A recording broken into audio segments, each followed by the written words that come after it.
आज के समय में जेई और नीट एक तरह का सफ़र बन चुका है। मैक्सिमम बच्चे जेई और नीट के सफ़र से होकर जरूर गुजरते हैं। इसके बाद होता है कॉलेज में एंट्री और कॉलेज में पढ़ाई होता है। लेकिन इस पूरे जेई और नीट के सफ़र में सबसे यादगार चीज़ अगर कोई रह जाता है तो वो है न्यूटन्स लॉज ऑफ मोशन।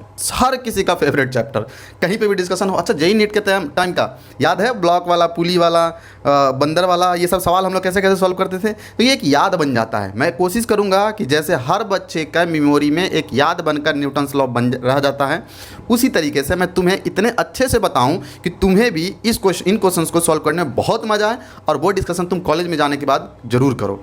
तो चलो ज़्यादा टाइम वेस्ट ना करते हो, स्टार्ट करता हूँ मैं हर किसी का फेवरेट वाला चैप्टर का सबसे पहला नंबर एपिसोड, जो कि है introduction to Newton's laws of motion.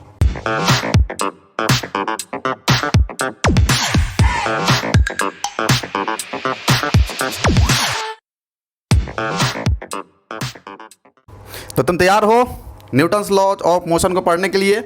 ठीक है, जितना एनर्जी मेरे अंदर है उतना एनर्जी दोस्त तुम्हें पढ़ते वक्त भी होना चाहिए। इस वीडियो को पढ़ने से पहले हर तरह का नींद वाला जो सपना है और यादें हैं पहले वाला सब कुछ भूल जाना है और सिर्फ एक चीज़ पर फोकस करना है। वो कौन है? न्यूटन के ऊपर। वो कौन कौन सा लॉ दिया और उसके ऊपर कैसे कैसे सवाल बनते हैं और कैसे ये इतना ज़्यादा फेमस हो चुका है।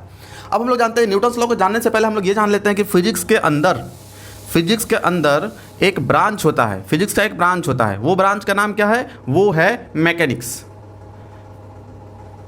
मैकेनिक्स में हम लोग क्या क्या चीज़ें पढ़ते हैं? तो मैकेनिक्स के अंदर दो तरह की चीज़ों के बारे में पढ़ाया जाता है। फर्स्ट वन इज काइनेमेटिक्स के बारे में और सेकेंड वन इज डायनेमिक्स के बारे में।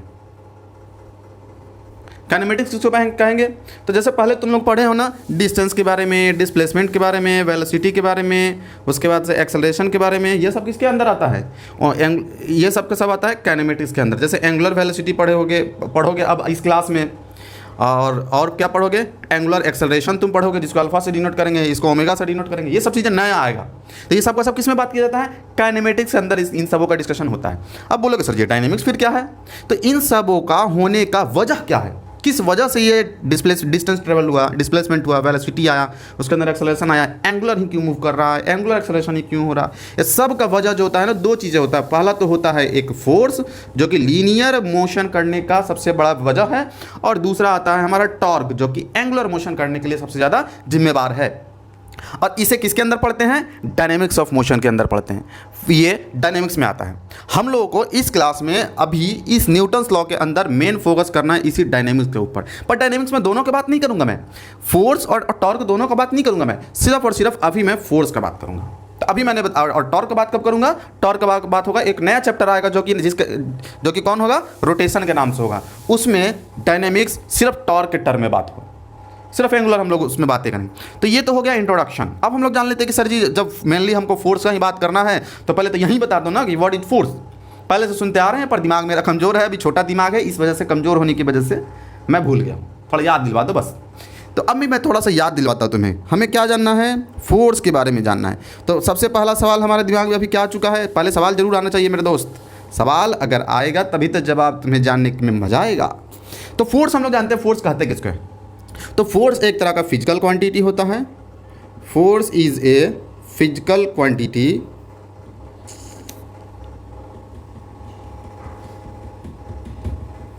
Due to which an object change, और या तो वो चेंज कर लेता है या फिर ट्राइज टू चेंज, या फिर चेंज करने की कोशिश करता है। क्या चेंज करने की कोशिश करता है? या फिर चेंज कर देता है। फोर्स वो फिजिकल क्वांटिटी है जिसकी वजह से कोई ना कोई चीज़ें चेंज होता है, और या फिर चेंज होने की कोशिश होता है। किस चीज़ का चेंज होता है? A state of motion. A state of motion या तो वो चेंज कर लेता है या फिर चेंज करने की कोशिश करता है। किसकी वजह से? फोर्स की वजह से। आपको सर ये स्टेट ऑफ मोशन क्या होता है? मान लो कोई एक ऑब्जेक्ट यहाँ पे रखा हुआ है, ये एम मास का एक छोटा सा बॉल है।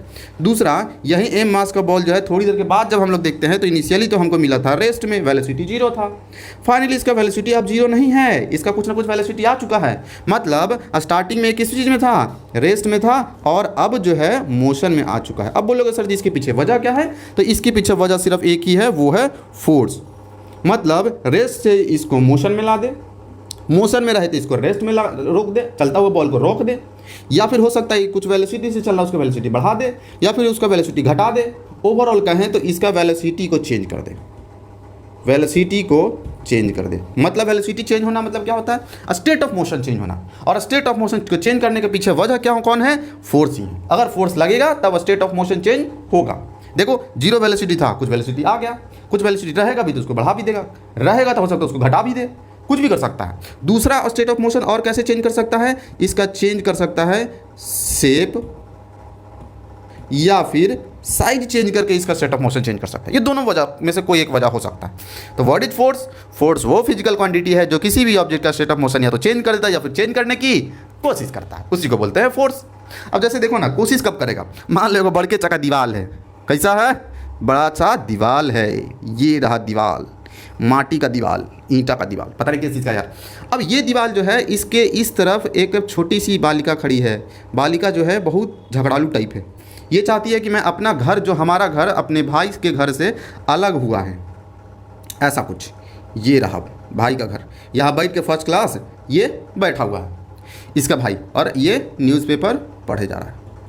अब ये क्या चाहता, ये चाहती है कि अच्छा बंटवारा तो हो गया, एक काम करते हैं, इसके ऊपर फोर्स लगाते हैं, क्योंकि फोर्स लगाने से स्टेट ऑफ मोशन चेंज हो जाता है या फिर चेंज होने की कोशिश करता है। पर इसे नहीं पता था कि हमेशा चेंज ही हो जाता है, इसे ये बताया गया था कि सिर्फ चेंज हो जाता है, चेंज होने की कोशिश करता है, ये नहीं बताया गया था। तो ये कंटिन्यू दीवार के ऊपर फोर्स लगाना शुरू कर दी। तो फोर्स लगाने से क्या कभी दीवार इधर से डिस्प्लेस होकर उधर चला जाएगा? इतना फोर्स आदमी के अंदर, इस लेडी के अंदर तो नहीं हो सकता। तो हुआ क्या, यहाँ पर फोर्स तो लगा पर यहाँ चेंज नहीं हुआ, स्टेट ऑफ मोशन चेंज होने की कोशिश कर रहा है। ये भी यहाँ पर फोर्स की वजह से ही हो रहा है, चेंज होने की कोशिश जो हो रहा है फोर्स होने की वजह, लगने की वजह से हो रहा है। तो ये तो हो गया हमारा इंट्रोडक्शन। अब हम लोग थोड़ा जान लेते हैं कि फोर्स जो है वो किस किस टाइप का होता है, जिसके बारे में हम लोग को इस चैप्टर में पढ़ना है। इस चैप्टर में या पूरे 11th में हम लोग इन्हीं फोर्सेस के बारे में पढ़ते चलेंगे। तो फोर्स हम लोग इसका टाइप पढ़ते हैं, टाइप ऑफ फोर्स। तैयार हो टाइप ऑफ फोर्स पढ़ने के लिए? हाँ सर जी मैं तैयार हूँ। तो फोर्स जो होता है एक्चुअली में दो तरह का होता है। कौन कौन सा फोर्स होता है? पहला जिसको बोलते हैं कांटेक्ट फोर्स, दूसरा जिसको हम लोग बोलते हैं नॉन कांटेक्ट फोर्स। ये तो 8 क्लास वाली बातें बता रहे हैं, तो जान लो ना, या 2 मिनट के लिए बता रहा हूँ। तो इसमें नया फोर्स बताऊंगा, अभी देखो सारा एकदम तोते उड़ जाएंगे तुम्हारे। पहला जानते हैं कांटेक्ट फोर्स का एग्जाम्पल, सबसे पहला मैं बताने वाला हूँ नॉर्मल फोर्स। नॉर्मल, पहले टेंशन जान लेते हैं। सबसे पहले टेंशन में रखता हूँ। टेंशन मुझे पढ़ते वक्त यही हो रहा है, टेंशन। ये एक्चुअल में नया टेंशन है ना, एक तरह का फोर्स होता है टेंशन।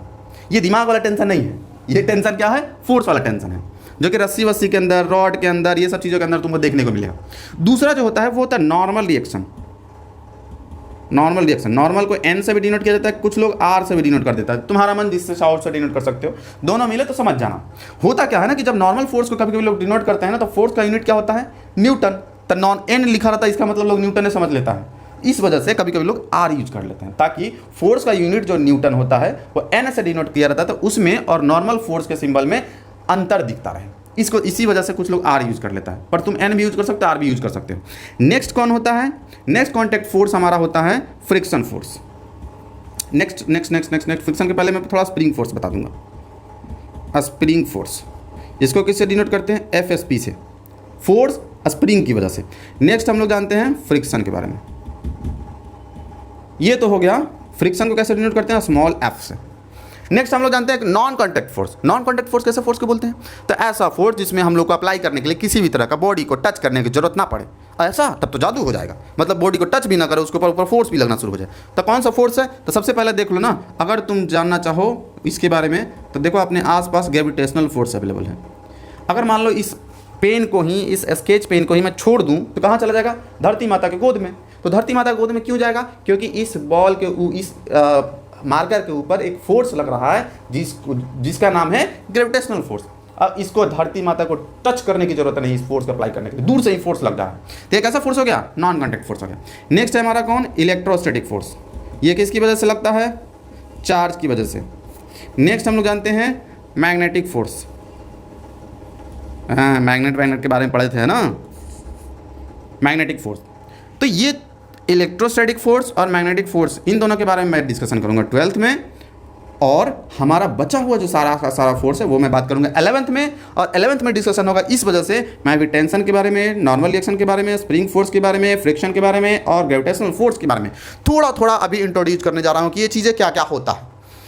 इसके बाद मैं पूरा न्यूटन्स लॉ को स्टार्ट करूंगा। तो इन सबों के बारे में जब तुम्हें पढ़ाई समझ में आ जाएगा, बेसिक इंट्रो मिल जाएगा, फिर तुम इस चैप्टर को बहुत अच्छे से स्मूथली समझते चले जाओगे। कहाँ कहाँ कुछ कुछ चीज़ें यूज़ करना है, इन सभी से रिलेटेड वो बातें भी मैं साथ साथ में बताऊँगा।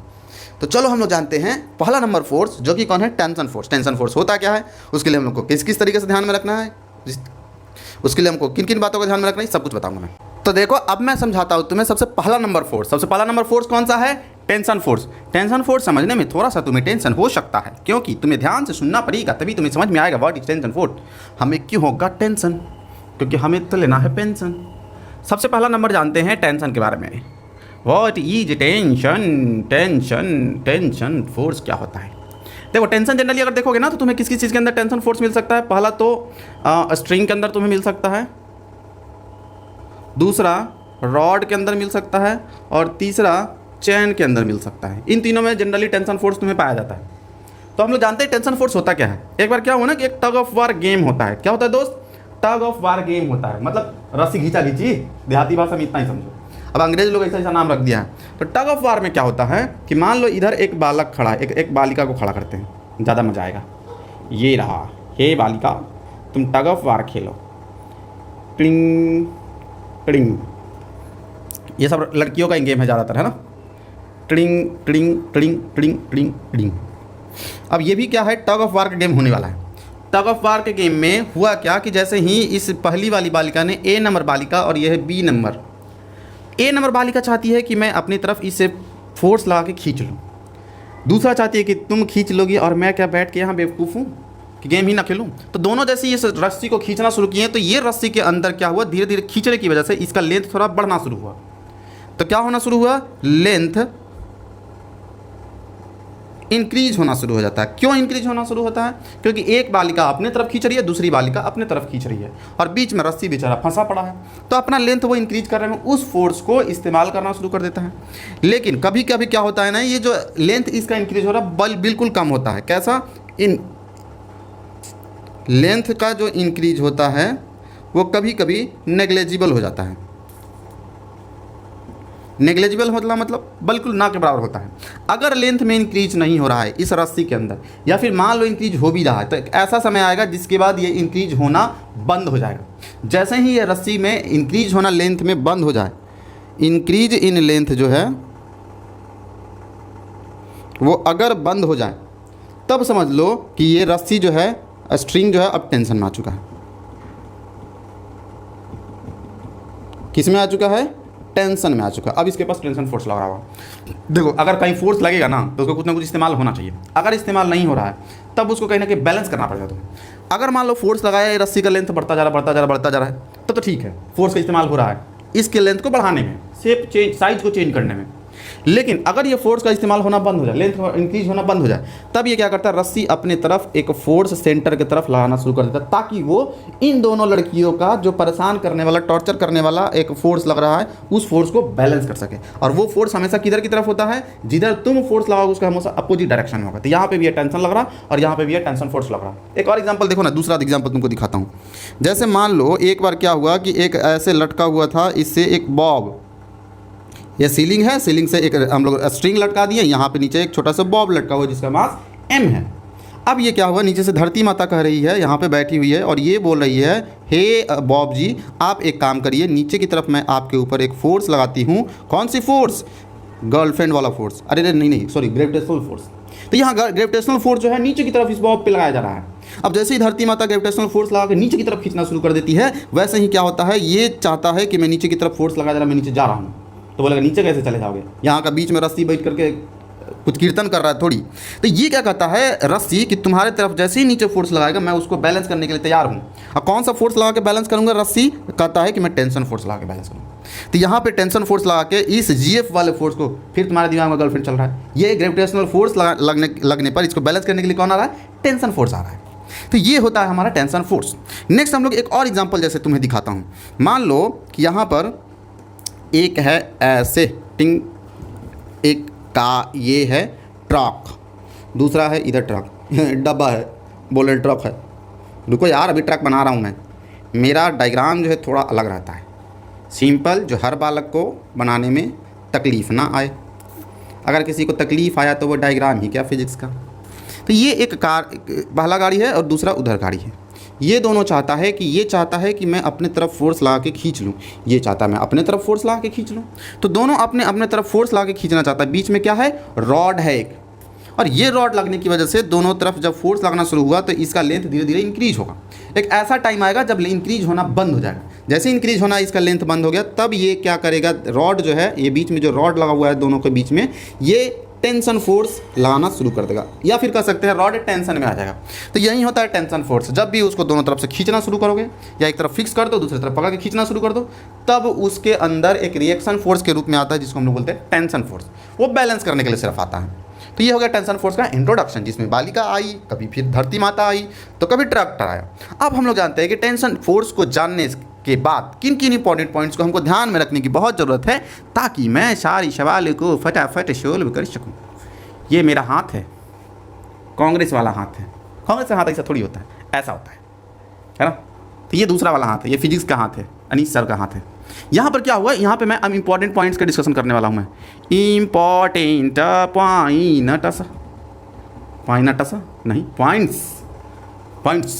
Important points. पहला नंबर पॉइंट हम लोग जानते हैं क्या कुछ होता है। पहला नंबर, जैसे मान लो तुम्हें जो धागा दिया गया है, क्या दिया गया है, धागा मतलब स्ट्रिंग। वो स्ट्रिंग जो है वो इनएक्सटेंसिबल है। इनएक्सटेंसिबल, ये कौन सी प्राणी है, स्ट्रिंग जो हमें दिया गया है इनएक्सटेंसिबल है। इनएक्सटेंसिबल कौन सी प्राणी है, अभी मैं तुम्हें बताता हूँ। इनएक्सटेंसिबल का मतलब हो गया कि रस्सी का लेंथ जो है फिक्स है, उसको हम लोग बोलते हैं इनएक्सटेंसिबल। मतलब अगर उसका लंबाई खींचने के बाद भी ना बढ़े, तब समझ लो कि उसमें एक्सेलरेशन उससे जुड़ा हुआ जितना रहे, acceleration of all connected bodies, वो क्या रहेगा, सेम रहेगा। ये बड़ा इंपॉर्टेंट बात मैं बताया हूँ, इसका इस्तेमाल मैं बहुत करूँगा। इसके अलावा मतलब इनएक्सटेंसिबल ही हमेशा तुमको स्ट्रिंग दिया जाएगा, कभी एक्सटेंड करने वाला स्ट्रिंग तुमको अभी इस चैप्टर में तो नहीं दिया जाएगा। इसके लिए नया फिर से फ्रेश चैप्टर लेकर आऊँगा, ताकि तुमको मिक्सचर ना हो उसमें। देखो क्या क्या होता है, मान लो एक मैं छोटा सा ब्लॉक लाया, पर इसका मास में बड़ा सा ले लिया। दूसरा एक ब्लॉक एक और लेकर आ गया। लाइए सर जी, आपके हाथ में ब्लॉक है, जितना मन ब्लॉक लाइए, हम ब्लॉक बनाएंगे और ब्लॉक के ऊपर फोर्स लगाएंगे, थोड़ा सा मूव कराएंगे, और मूव नहीं हो तो टेंशन में आ जाएंगे। अरे नहीं नहीं नहीं नहीं नहीं, रुक जा तुम, अभी डायग्राम हम बना रहे हैं, तुम बस देखते जाओ। हुआ क्या कि ये दो ऑब्जेक्ट रखा हुआ है, पहला का मास कैपिटल एम और दूसरा का मास स्मॉल में। हम क्या किए, इधर साइड से एक फोर्स नाम का प्राणी को लेकर आए। ये जैसे ही फोर्स आया तो ये चाहता है कि इस स्ट्रिंग का लेंथ बोला हमने कि फिक्स है, तो कोई बात नहीं, इन दोनों मासेज को मैं अपने साथ लेके जाना चाहता हूँ। स्ट्रिंग का लेंथ फिक्स है, तो ये काम करो, इसका एक्सेलरेशन ए है तो इसका एक्सेलरेशन भी ए ही रहने दो, दोनों का एक्सेलरेशन सेम रहेगा। क्यों, क्योंकि इसका लेंथ जो है इंक्रीज नहीं कर रहा। ये कैसा है, स्ट्रिंग इनएक्सटेंसिबल है।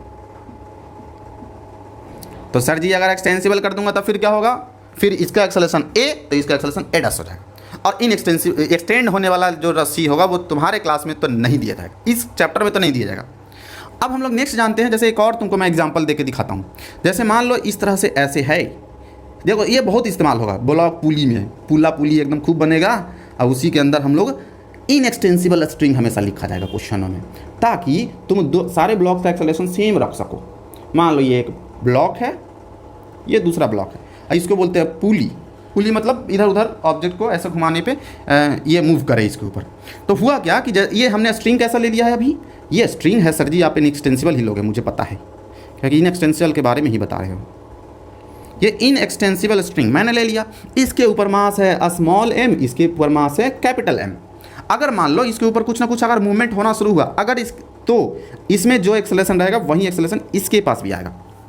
अगर मान लो ये एक्सटेंसिबल हो जाता तब इसका एक्सेलरेशन अलग और उसका एक्सेलरेशन अलग हो जाएगा, जो कि इस चैप्टर में हमको मिलने वाला है, नहीं तो मैं टेंशन फ्री हूँ। पर ये चीज़ें याद रखना हमें। दूसरा इंपॉर्टेंट पॉइंट आपके सामने हाजिर है। दूसरा इंपॉर्टेंट पॉइंट ये कहता है कि अगर मान लो मैं स्ट्रिंग जो लिया, मैं जो धागा लिया हूँ उसका मास है ही नहीं, तो मास नहीं है तो उसको तो मासलेस बोलते हैं ना। हाँ, उसको मासलेस बोलते हैं। अगर स्ट्रिंग मासलेस है तो ऐसे केस में क्या होगा, जो टेंशन होगा वो हर किसी को बराबर बराबर मिलेगा, हर पॉइंट पे इक्वल टेंशन होगा, सेम एवरीवेयर। ये कैसे, थोड़ा एग्जाम्पल से समझाया जाए, क्योंकि हम ज़्यादा एग्जाम्पल से समझते हैं। ऐसे लिख लिख के बताइएगा तो मैं भी टेंशन में आ जाऊंगा। तो मैं समझाता हूँ कि अगर मान लो यहाँ पे मैं एक ब्लॉक रख दिया, ये बड़ा ब्लॉक है, ये छोटा वाला ब्लॉक है, इसका मास स्मॉल m है, इन दोनों को मैं कर दिया कनेक्ट। अब मान लो जैसे ही मैं कनेक्ट किया तो यहाँ पे पॉइंट होगा A, यहाँ पे पॉइंट होगा B और यहाँ पे पॉइंट होगा C, और इसके ऊपर लगा एक फोर्स। अब जैसे ही ये फोर्स में लगाया तो फोर्स लगने के बाद होता क्या है, अगर मान लो A पॉइंट का देखोगे, B पॉइंट का देखोगे, C पॉइंट का देखोगे, कब, जब इसका मास जो है टेंड्स टू जीरो रहे, मतलब लगभग जीरो के बराबर है, मासलेस अगर रहे।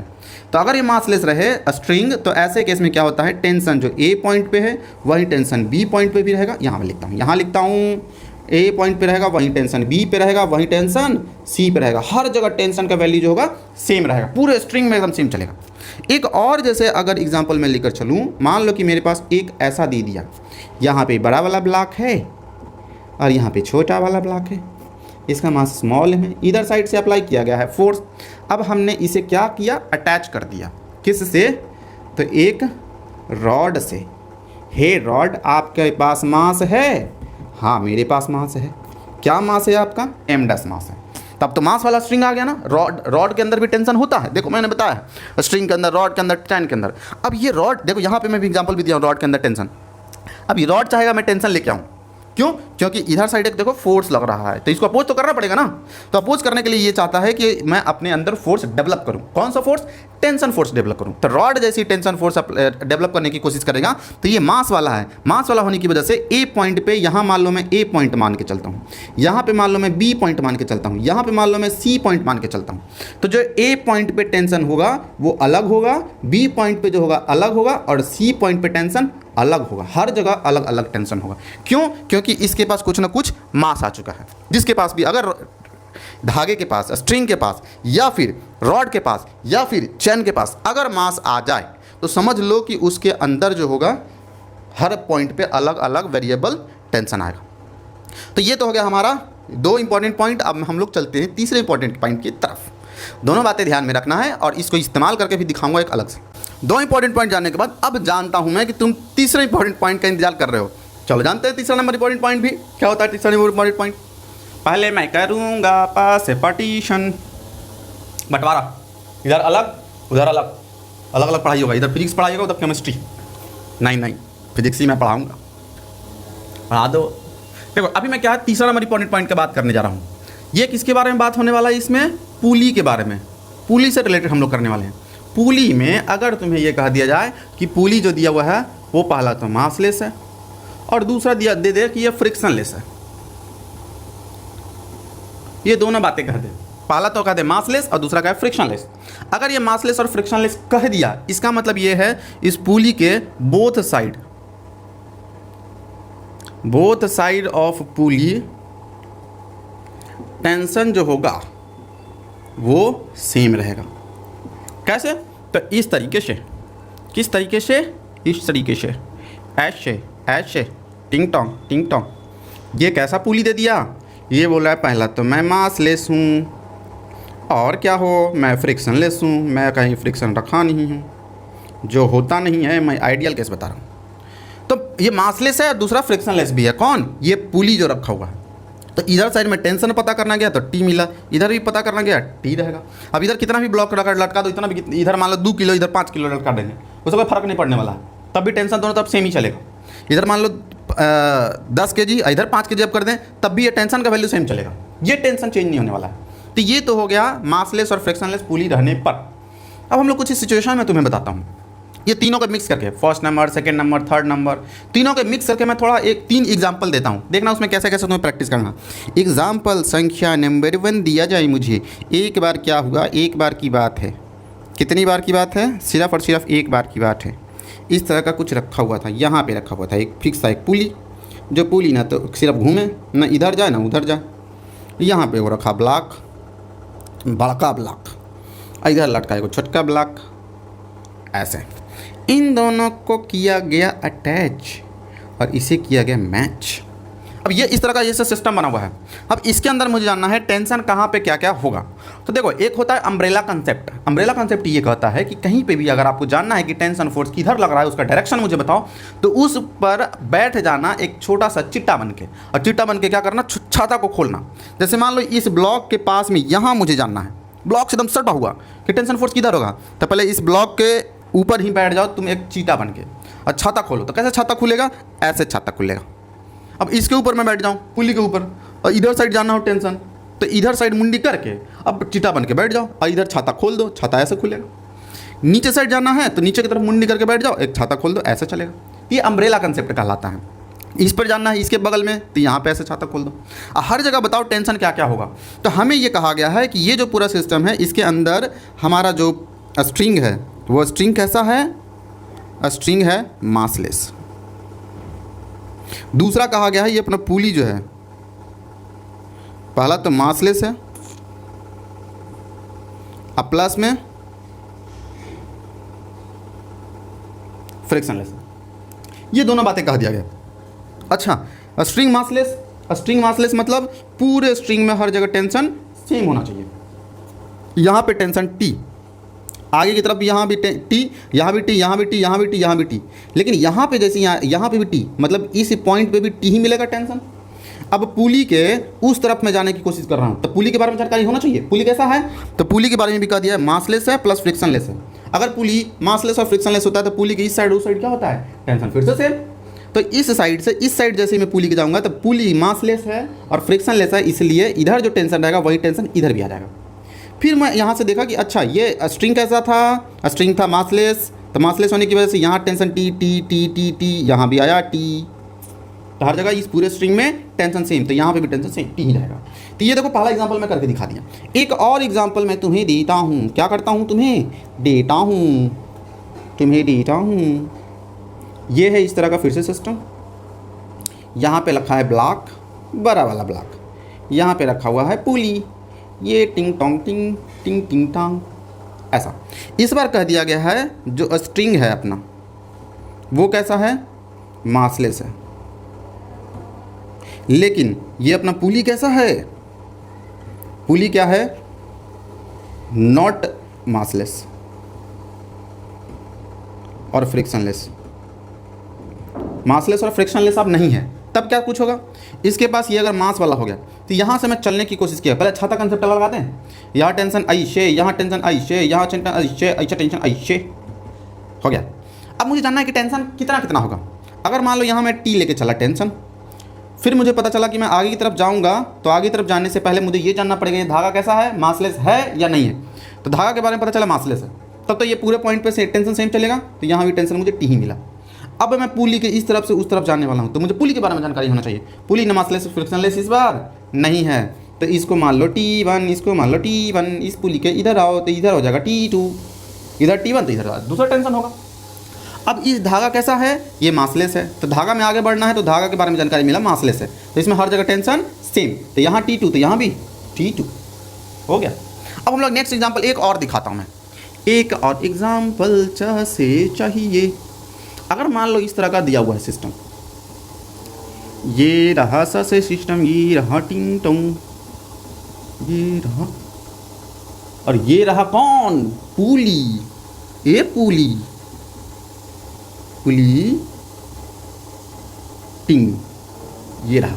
अब इस केस में मुझे जानना है, इसमें ये दिया हुआ है स्ट्रिंग के बारे में क्या कुछ लिखा हुआ है, नॉट इक्वल्स टू मासलेस, और पुली के बारे में क्या लिखा हुआ है, नॉट इक्वल्स टू मासलेस या फिर फ्रिक्शनलेस। तो ऐसे केस में क्या कुछ होगा, यहाँ पे पहले छाता कंसेप्ट लगा देते हैं, किधर किधर टेंशन का डायरेक्शन होगा, टेंशन टेंशन, सॉरी यहाँ भी लिख नहीं सकते, अभी लिख नहीं सकते, पहले इन सबको इन्फॉर्मेशन लेकर डिसाइड करना पड़ेगा, टेंशन टेंशन यहाँ। अब मुझे जानना है सबसे पहले यहाँ पे मान लो मैं T1 मान लिया कि यहाँ पे T1 टेंशन है, फिर मैं यहाँ से यहाँ आगे की तरफ बढ़ के चेक करना चाहता हूँ, हर पॉइंट पे देना चाहता हूँ। तो यहाँ से मैं लास्ट एंड पॉइंट पे पहुँचूंगा तो यहाँ मासलेस है ही नहीं, अगर मासलेस नहीं है तो यहाँ टेंशन अलग, यहाँ टेंशन अलग होगा, तो यहाँ पे मुझे टेंशन T2 लेके चलना पड़ेगा। अब मैं इस पुली के इधर साइड जंप करना चाहता हूँ, फिर क्या होगा, अगर पुली के इधर साइड जंप करूँगा तो वैसे ही मुझे पता चला कि अच्छा पुली कैसा है, मासलेस फ्रिक्शनलेस है ही नहीं इस बार, तो मासलेस फ्रिक्शनलेस नहीं है, तो इधर T2, तो इधर से T टेंशन अलग हो जाएगा, इस बार टेंशन T3 हो जाएगा। अब फिर से ये जो है स्ट्रिंग हमारा टेंशन, ये है मासलेस और फ्रिक्शनलेस है ही नहीं, तो यहाँ पे टेंशन T4। एक और लास्ट एग्जाम्पल, एक और लास्ट करती जाओ, फिर एक दे देना, फिर बोलना लास्ट, फिर एक देना, फिर बोलना लास्ट। सारा जियो का नेट आप ही पे बर्बाद होगा इसी क्लास को करने में।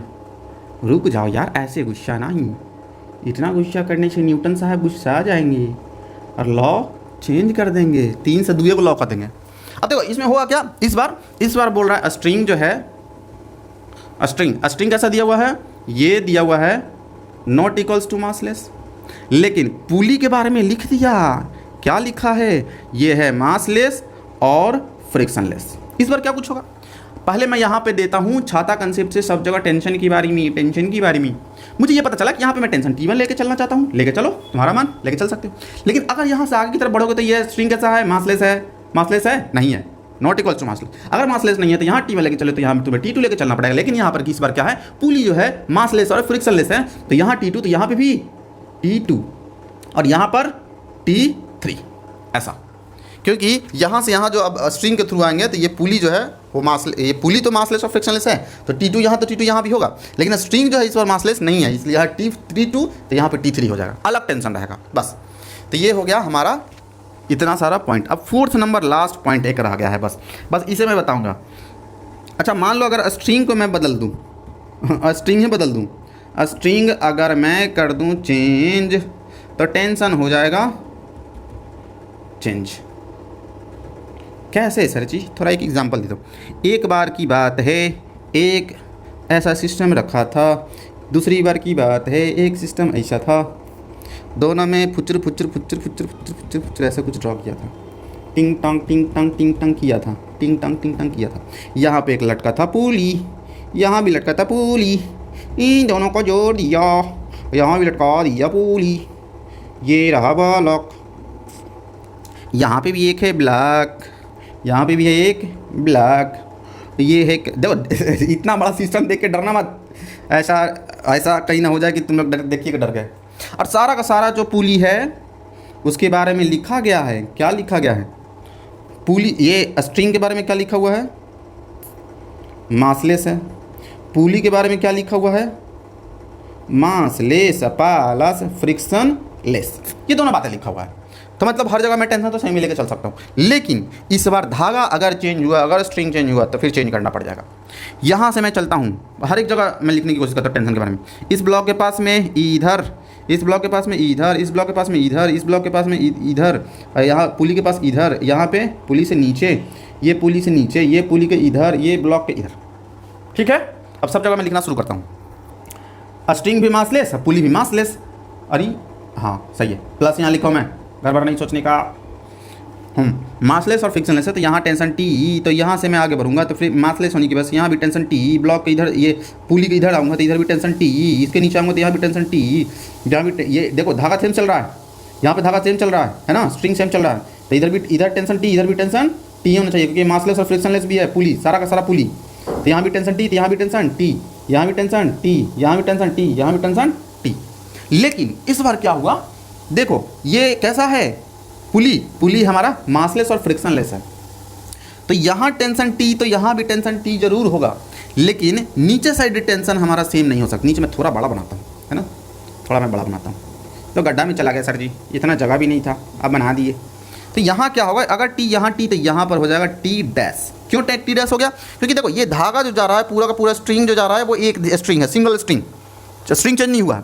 इधर भी देखो, यहाँ भी मैं स्ट्रिंग लेके जा रहा था, एक ही स्ट्रिंग, यहाँ भी देख लो एक ही स्ट्रिंग, यहाँ भी देख लो, यहाँ भी मैं एक ही स्ट्रिंग लिया था, इस बार भी एक ही स्ट्रिंग लिया था। लेकिन इस बार क्या हुआ, ये स्ट्रिंग तो एक है, पर ये स्ट्रिंग बीच से जो कनेक्टेड है वो अलग स्ट्रिंग हो गया, स्ट्रिंग चेंज हो गया। अगर स्ट्रिंग चेंज तो इसमें भी टेंशन चेंज हो जाएगा। तो ये वो इंपॉर्टेंट पॉइंट्स हैं जिनको आपको ध्यान में रखने की हद से ज़्यादा ज़रूरत है। और इसी के साथ हम लोगों ने टेंशन फोर्स कंप्लीट कर लिया। थोड़ा मैं साइड हो जाता हूँ, स्क्रीनशॉट ले लेना अच्छे से और उसको थोड़ा रिवाइज कर जाना। अब मैं इसके बाद स्टार्ट करने वाला हूँ क्या, इसके बाद दूसरा नंबर फोर्स, पहला नंबर फोर्स हो गया कौन, टेंशन। दूसरा कौन मैं स्टार्ट करने वाला हूँ, नॉर्मल रिएक्शन। नॉर्मल रिएक्शन क्या होता है इसके बारे में जानते हैं, फ्रिक्शन के बारे में जानते हैं, और जितने भी फोर्सेज बचे हुए सबके बारे में थोड़ा थोड़ा इंट्रोडक्शन हम लोग कर लेते हैं। सबसे लंबा यही था, इसके बाद अब डरना नहीं, अब नेट कम खर्चा होगा तुम्हारा, क्योंकि मैं जल्दी से जल्दी डिस्कस कर दूंगा। वो छोटा छोटा टॉपिक है, मेन टॉपिक तो यही था।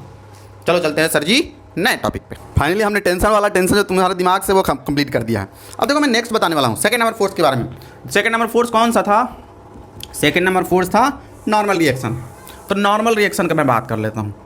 NORMALREACTION। वाह सर जी, आपको तो स्पेलिंग याद है। देखिए मान गए ना मुझे। ये नॉर्मल रिएक्शन फोर्स कब आता है? जब टू सरफेस जो होता है वो एक दूसरे के टच में आ जाए, तो दोनों एक दूसरे को नॉर्मल रिएक्शन फोर्स देकर स्वागत करता है। कैसे? मान लो कि एक मैं पुस्तिका रखा हूँ, पुस्तका नहीं रखे हैं, पुस्तिका ही रखे। ये रहा टेबल हाँ, इतना मोटा टेबल रहेगा, लोहा का टेबल हो जाएगा, तुम लोग से टूटबो नहीं करेगा।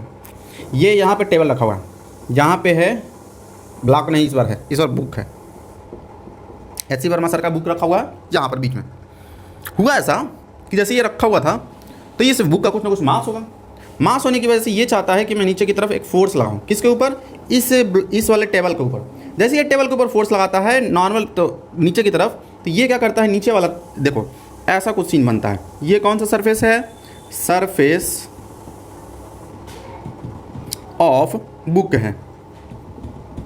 और दूसरा एक और है, ये किसका सरफेस है? ये सरफेस ऑफ टेबल है।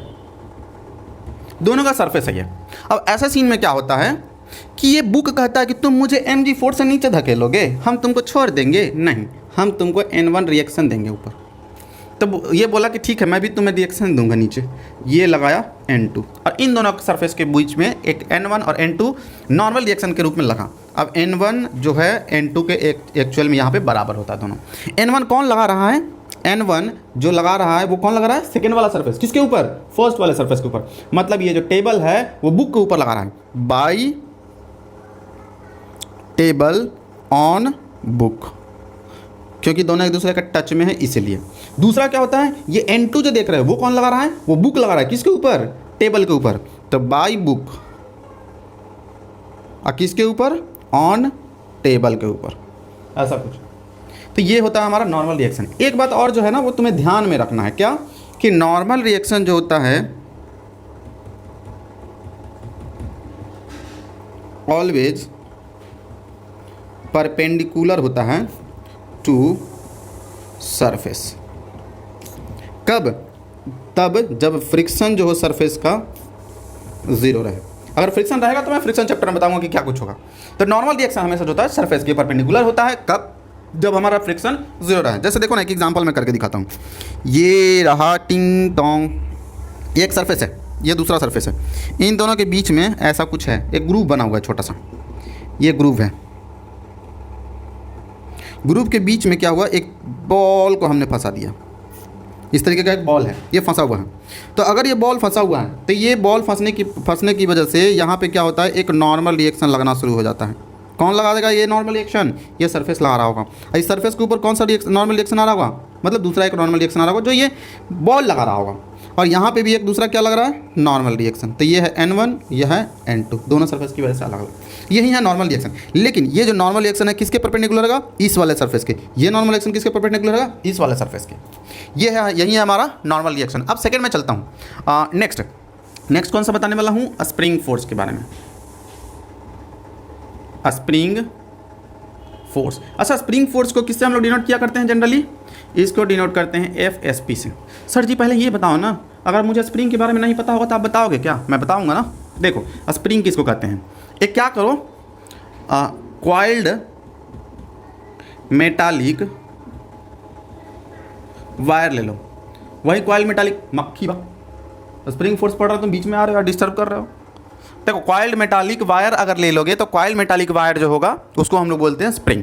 इस स्प्रिंग के पास एक बहुत सारा अच्छा प्रॉपर्टी आ जाता है जिसका इस्तेमाल तुम इस दुनिया में बहुत जगह पे कर सकते हो। वो क्या क्या आता है, तो मान लो कि अगर वो स्प्रिंग हम लोग जो लिए हैं उसका एक अपना खुद का नेचुरल लेंथ होता है। क्या होता है? Natural length. जब लोगे तुम तो नेचुरल लेंथ अगर तुम जानना चाहते हो कि नेचुरल लेंथ उसका क्या होगा। तो कैसे जान सकते हो, तो उसके लिए क्या करो कि उस स्प्रिंग को इस तरीके से ऐसे धरती पे हॉरिजॉन्टल डायरेक्शन, हॉरिजॉन्टल पोजीशन में रख दो इस तरीके से। इस पे क्या होना चाहिए, हॉरिजॉन्टल फोर्स जो है वो 0 होना चाहिए। हॉरिजॉन्टल फोर्स जो इस पे लग रहा है वो 0 लगना चाहिए, कोई हॉरिजॉन्टल फोर्स इस पे नहीं लगना चाहिए। पोजीशन कैसा, हॉरिजॉन्टली ऐसे रखा हुआ है। इस केस में इसका जो पूरा लेंथ होता है, इसी लेंथ को हम लोग कहते हैं कौन सा लेंथ, नेचुरल लेंथ, कि इसका नेचुरल लेंथ है। अच्छा, कब नेचुरल लेंथ होता है, जब प्लेस्ड हॉरिजॉन्टली रहे, ठीक। और उस वक्त क्या होना चाहिए, 0, हॉरिजॉन्टल फोर्स 0 होना चाहिए। अब क्या हुआ, ठीक है ऐसे तो मैं रख दिया, अब क्या हो अगर मैं इसके ऊपर फोर्स लगाना शुरू कर दूं। ऐसा स्प्रिंग रखा हुआ है, नेचुरल लेंथ में पहले था, मैंने क्या किया, इधर साइड से इसके ऊपर फोर्स लगाया F, और इधर साइड से भी फोर्स लगा दिया F। अब क्या होगा, अब ये स्प्रिंग जो है धीरे धीरे कॉन्ट्रैक्ट होना शुरू हो जाएगा, मतलब कॉम्प्रेस होना शुरू होगा। तो हे स्प्रिंग आप हो जाइए कंप्रेस। अब ये स्प्रिंग जो है जैसे ही कंप्रेस होना शुरू हुआ, तो ये स्प्रिंग चाहता है कि नहीं मुझे कंप्रेस मत करो, मुझे कंप्रेस होना पसंद नहीं है। तो फिर क्या करो, तो ये चाहता है कि अपना कंप्रेस होने से बचने के लिए फिर से चाहता है मैं नेचुरल लेंथ पे ही रहूँ, इसलिए ये फोर्स के अपोजिट डायरेक्शन में एक फोर्स लगाना शुरू हो जाता है, लगाना शुरू कर देता है, जिसको बोलते हैं स्प्रिंग फोर्स। इधर साइड से क्या करना शुरू कर देता है, स्प्रिंग फोर्स लगाना शुरू कर देता है, ताकि मैं क्या करूँ, अपना नेचुरल लेंथ फिर से गेन कर लूँ। दूसरा एक और केस भी तो हो सकता है ना, कि इसमें हम लोग इसको कंप्रेस ना करें, इसको दोनों तरफ से, ये तो नेचुरल लेंथ लग ही नहीं रहा, दोनों तरफ से इसको पकड़ के खींचना शुरू कर दूं। ऐसा अगर मैं खींचना शुरू कर दूं तो फिर से ये नेचुरल लेंथ डिस्टर्ब हुआ। अभी क्या हो रहा है, ये एक्सपेंड हो रहा है। अगर एक्सपेंड भी करना शुरू करोगे तो ये इसका नेचुरल लेंथ डिस्टर्ब होना शुरू हुआ, फिर से ये चाहता है मैं नेचुरल लेंथ पे आऊँ, लेकिन इस बार स्प्रिंग फोर्स का डायरेक्शन क्या होगा, चेंज हो जाएगा, क्योंकि इसको नेचुरल लेंथ में आने के लिए जो ये एक्सपेंड हो रहा है इसको कॉन्ट्रैक्ट करना पड़ेगा, तब जाकर ये नेचुरल लेंथ पे आएगा। इसलिए ये सेंटर की तरफ स्प्रिंग फोर्स लगना शुरू हो जाता है, तो ये FSP सेंटर की तरफ लगना शुरू हो जाता है। अगर कंप्रेस करूँगा तो किधर लगेगा, अवे फ्रॉम सेंटर। अगर मैं इसको एक्सपेंड करूँगा तो टुवर्ड्स सेंटर लगेगा स्प्रिंग फोर्स। तो ये स्प्रिंग फोर्स का डायरेक्शन का बात हुआ। अब सर जिसका मैग्नीट्यूड निकालना हो तो कैसे निकालेंगे, तो अगर मान लो ये फोर्स लगाने की वजह से जो चेंज लेंथ हुआ, नेचुरल लेंथ से डिस्टर्ब होकर कितना चेंज हुआ, अगर मान लो डेल्टा L चेंज हुआ, तो डेल्टा L जो होता है, ये फोर्स जो होता है स्प्रिंग फोर्स, वो डेल्टा L के डायरेक्टली प्रोपोर्शनल होता है।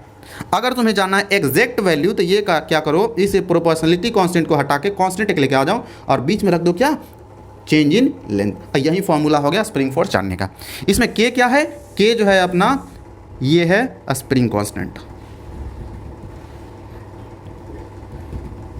ये किस पे डिपेंड करता है, मेटल के प्रॉपर्टी पे। यही कहलाता है हमारा स्प्रिंग फोर्स। तो स्प्रिंग फोर्स के बारे में पूरा बता दिया। अगर तुमको स्प्रिंग फोर्स जानना है कि स्प्रिंग फोर्स क्या होगा, तो उसके लिए FSP = K × डेल्टा L लगा दो। उसका डायरेक्शन अगर जानना है तो पहले ये जानो कि वो कंप्रेस किया जा रहा है या फिर एक्सपेंड किया जा रहा है। अगर कंप्रेस किया जा रहा होगा तो वो अवे फ्रॉम सेंटर लग रहा होगा, अगर वो एक्सपेंड किया जा रहा होगा तो टुवर्ड्स द सेंटर लगेगा। बस उसको अपोज करने की कोशिश करता है। तो ये तो हो गया हमारा स्प्रिंग फोर्स। अब मैं चलता हूँ नेक्स्ट फ्रिक्शन फोर्स और ग्रेविटेशनल फोर्स के बारे में बताता हूँ। अब ज़्यादा टाइम तुम्हें नहीं लगेगा इस वीडियो को कंप्लीट होने में, क्योंकि अब दो बहुत छोटे छोटे टॉपिक्स बचे हुए हैं। तो सर जी स्टार्ट कर दो लास्ट वाला हमारा टॉपिक। अब लेकर आ गया हूँ फोर्थ नंबर हमारा फोर्स। फोर्थ नंबर फोर्स कौन सा रह गया है, फ्रिक्शन फोर्स रह गया है। तो जानते हैं हम लोग फ्रिक्शन फोर्स क्या होता है। फ्रिक्शन फोर्स के बारे में पहले भी हम लोग काफ़ी सुन चुके हैं ना, तो हम लोग इसमें बस उसी चीज़ को रिमाइंड करेंगे कि व्हाट इज फ्रिक्शन फोर्स। बाकी फ्रिक्शन चैप्टर तो ऐसे आएगा ही, इसके जस्ट बाद ही आएगा, वो जस्ट बाद आओगे तुम, जानते हैं हम तुम्हारे बारे में। ये फ्रिक्शन फोर्स क्या होता है, एक तरह का नॉर्मल कांटेक्ट फोर्स है, एक टाइप ऑफ कांटेक्ट फोर्स है। नॉर्मल कांटेक्ट फोर्स नहीं, कांटेक्ट फोर्स है। कांटेक्ट फोर्स मतलब जब दो सरफेस एक दूसरे के टच में आए तब ये फोर्स लगेगा। और जैसे मान लो मैं एक एग्जांपल लेके दिखाता हूँ, पहले ये बताते कब ये आएगा। It comes into existence when there is a relative motion between two rough surface. जब दो रफ सरफेस के बीच में अगर रिलेटिव मोशन हो रहा हो तभी ये फोर्स आकर सामने आएगा। जैसे मान लीजिए जाए कि ये एक ग्राउंड है, क्या है मेरे दोस्त, ग्राउंड है। इतना बड़ा ग्राउंड बनाओगे, पूरा क्रिकेट मैच हो जाएगा। ये ग्राउंड के ऊपर मैं एक ब्लॉक ऐसा रखना चाहता हूँ। आपको ब्लॉक बहुत पसंद है, हमको ब्लॉक पसंद नहीं है, इस NLM को पसंद है। ये ब्लॉक ऐसा रखा हुआ है। ये सरफेस के बारे में कहा गया कि ये कैसा है, रफ है, रफ सरफेस है। और इस रफ सरफेस पे जैसे ये रखा गया तो ये क्या किया, धरती के ऊपर mg, धरती जो है नीचे की तरफ लगा के नीचे खींचना शुरू कर दी। कौन सा फोर्स, ग्रेविटेशनल फोर्स है, ये ग्रेविटेशनल फोर्स है। अब जैसे ग्रेविटेशनल फोर्स लगना शुरू हुआ तो ये बैलेंस करने के लिए ऊपर साइड एक लगाया नॉर्मल रिएक्शन फोर्स। जैसे ही नॉर्मल रिएक्शन फोर्स लगाया तो ये नॉर्मल रिएक्शन के डायरेक्टली प्रोपोर्शनल ही एक फोर्स लगना शुरू हो गया। कौन सा फोर्स, ये अगर मान लो इधर की तरफ, जैसे अभी मान लो अगर रेस्ट पे है, मान लो अभी कभी रेस्ट पे है ये, तो रेस्ट पे रहने पर इस पर कोई फोर्स नहीं लग रहा, सिर्फ और सिर्फ ऊपर नीचे बैलेंस है, ऐसे यहीं पर रखा हुआ है। अब जैसे ही मैंने इसको चलाना शुरू कर दिया इधर की तरफ जैसे ही मैं इधर मोशन में लेकर आया, अब मोशन में लाने पर क्या होगा, इस सरफेस पर एक फोर्स लगना शुरू हो जाएगा, जिसको क्या बोलोगे तुम, फ्रिक्शन फोर्स लगेगा। और ये फ्रिक्शन फोर्स क्या होगा, ये हमेशा इस मोशन के अपोजिट डायरेक्शन में होगा। और किसके डायरेक्टली प्रोपोर्शनल होगा, इस नॉर्मल रिएक्शन फोर्स के। फ्रिक्शन फोर्स किसके डायरेक्टली प्रोपोर्शनल, नॉर्मल रिएक्शन के फोर्स में। और किस डायरेक्शन में होगा, अपोजिट टू मोशन। जिस डायरेक्शन में मोशन हो रहा है उसके ठीक अपोजिट डायरेक्शन में एक फोर्स लगना शुरू हो जाएगा, ताकि ये रिलेटिव मोशन नहीं हो, और उस फोर्स को कहोगे फ्रिक्शन फोर्स। ये फ्रिक्शन फोर्स का अगर एग्जैक्ट मैग्नीट्यूड निकालना है तो ये हो जाता है म्यू इंटू एन। आए, ये म्यू ट्यू क्या है भाई, म्यू क्या होता है, एक कोफिशिएंट ऑफ फ्रिक्शन होता है। कोफिशिएंट ऑफ फ्रिक्शन होता है, जितना ज़्यादा फ्रिक्शन होगा सरफेस में उतना ही ज़्यादा म्यू का वैल्यू होगा। अब इसके बारे में बहुत ज़्यादा जानकारी जो है हम लोग उस चैप्टर में आने के बाद लेंगे कि क्या होता है, म्यू होता है क्या कुछ रहेगा, ये सब लोग उसी में जानेंगे। बस अभी ये जान लेना है कि फ्रिक्शन फोर्स इतना होता है। अब हम लोग नेक्स्ट जान लेते हैं 5th नंबर, जो कि कौन है, इस टॉपिक का लास्ट नंबर टॉपिक है, मतलब वही इंट्रोडक्शन का लास्ट टॉपिक है, ग्रेविटेशनल फोर्स। ग्रेविटेशनल फोर्स, हाँ, तो ग्रेविटेशनल फोर्स के बारे में जानते हैं। ये कौन है, यही तो कब से है जिसका हम नाम ले रहे थे GF, ये सबकी GF। अब देखो ग्रेविटेशनल फोर्स क्या होता है। ग्रेविटेशनल फोर्स अगर मान लो सरफेस के आसपास, अर्थ के सरफेस के आसपास में अगर किसी भी ऑब्जेक्ट को रख दिया जाए तो आसपास में कोई सरफेस रखने पे क्या करता है, ये हमारा अर्थ जो है उसे अपनी तरफ खींचना शुरू हो जाता है, ये mg से, ठीक है। अब mg से या फिर ग्रेविटेशनल फोर्स से अट्रैक्ट करना शुरू कर देता है, जिसका वैल्यू कितना होता है, mg होता है। अब ये अर्थ, ये बॉल जो है अगर m मास का है और ये अर्थ अगर कैपिटल M मास का है तो ये अर्थ को भी अपनी तरफ खींचना शुरू कर देता है। कौन से फोर्स से, ये फोर्स लगा देता है इसके ऊपर कैपिटल M इंटू जी के बराबर। और फाइनली इन दोनों के बीच में एक ये फोर्स लगना शुरू हो जाता है mg और mg, और इस फोर्स से एक दूसरे को खींचना शुरू कर देता है। अब बोलोगे सर जी ये फाइनली समझ में कुछ मैटर नहीं आया, हमने तो पहले यही सुना था कि अर्थ के चारों तरफ अगर किसी बॉल को रख दिया जाए तो वो उसकी तरफ अट्रैक्ट होना शुरू हो जाता है, उसको ग्रेविटेशनल फोर्स बोलते हैं। पर ये अंडरस्टैंडिंग तुम्हारा बिल्कुल गलत है। सिर्फ इतना ही नहीं होता है, होता क्या है, actual definition what is gravitational force, क्या होता है ग्रेविटेशनल फोर्स, ये एक अट्रैक्टिव फोर्स होता है, attractive force between two objects, दो ऑब्जेक्ट्स के बीच में, टू बॉडीज या फिर ऑब्जेक्ट्स हैविंग मास। हाँ, ये अगर कोई भी दो मास ले लो, इसके पास भी मास है, बात अलग है बहुत ज़्यादा है, इसके पास भी मास है, बात अलग है कि छोटा है, बहुत कम मास है। अगर दोनों के पास मास है तो दोनों एक दूसरे को अट्रैक्ट करेगा, जिस फोर्स से अट्रैक्ट करेगा उसको हम लोग बोलेंगे ग्रेविटेशनल फोर्स। यही है ग्रेविटेशनल फोर्स, तो यही जो है ग्रेविटेशनल फोर्स होता है। इस वीडियो में हम लोग इतना ही रन देते हैं। आपको ये वीडियो कैसा लगा कमेंट बॉक्स में जरूर बताना। मिलते हैं अगले वीडियो में, तब तक के लिए बस से बाय बाय।